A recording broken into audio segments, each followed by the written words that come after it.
Michigan head coach Jim Harbaugh is officially suspended for the final 3 games of the regular season by the Big Ten. Thanks for joining us at 6. I'm Yolanda Harris. And I'm Andrew Kinsey. This is an unprecedented situation, so we have our entire sports team on this for you. 10 TV's Adam King spoke to a law expert about the legal process that's about to play out. Dave Holmes is handling why the Big Ten made this decision, but let's start right away with 10 TV's Dom Taberry to break down what we know right now. Dom.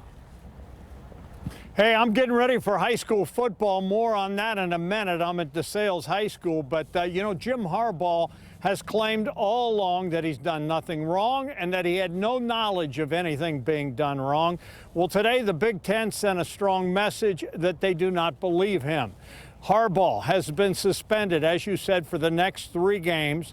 That includes tomorrow when his 3rd-ranked Wolverines will travel to take on 10th-ranked Penn State. As a matter of fact, we understand he traveled to the game, but as it stands now, he will not be on the sidelines. It includes the following week against Maryland and then the final game of the year against top-ranked Ohio State. He has said all along he did not do anything wrong. Well, as I said, the Big Ten sending a strong message. Now, Michigan has come down with a statement, and it says, like all members of the Big Ten Conference, we are entitled to a fair, deliberate, and thoughtful process to determine the full set of facts before a judgment is rendered. Today's actions by Commissioner Tony Petitti disregards the conference's own handbook, violates the basic tenets of due process, and sets an unattainable precedent of assessing penalties before an investigation has been completed. We are dismayed at the commissioner's rush to judgment when there is an ongoing NCAA investigation, one in which we have been fully cooperating. And that's the other thing to keep in mind. The Big Ten has rendered this punishment. Now, Harbaugh is allowed to coach during the week, just not at game days, but to come down with this penalty, it says they must have some pretty strong facts. And once again, the NCAA investigation is not done. We're hearing there's been reports that it could be out, the NCAA's investigation, sometime in December. Our Dave Holmes is back at 10 TV with more on this. And Dave, Harbaugh has said he did nothing wrong. Clearly, the Big Ten's not buying it. Yeah, strong message from the Big Ten today. I had a chance to read the conference's 13-page letter that they sent to the University of Michigan today. In that letter, the Big Ten outlines a ton of evidence obtained by the NCAA that proves Michigan broke the rules with in-person scouting and video recording.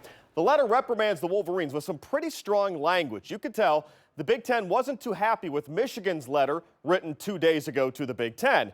On Wednesday, the university told the conference, you don't have enough evidence to punish us. Today, the conference said we absolutely have the proof that we need. Take a look at this statement from the Big Ten. This is concerning that letter that Michigan wrote on Wednesday.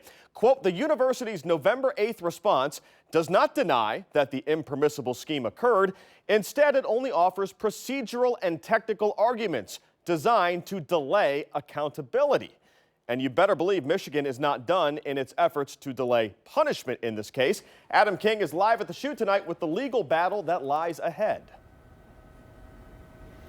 Well, Dave, you just heard that message from Michigan, the statement after the Big Ten's suspension, and I think that says a lot. And right now, we're inside the shoe. The talk is supposed to be Michigan State, but instead everyone will be talking about that other team up north and the fact that as it stands, we won't get to see Harbaugh versus Ryan Day round 4 unless Michigan files for an injunction or a temporary restraining order. And we've heard all along reports saying from lawyers, from people close to Michigan, that the second the Big Ten handed out their punishment, Michigan would fight back in the courts. And what that means is they could go and apply and say, we didn't get, as you heard in their statement, due process, and we feel that Harbaugh is being wrongly suspended. So how would all that play out? Well, I caught up with an Ohio State law professor to hear about what could move forward here if Michigan were to file for an injunction.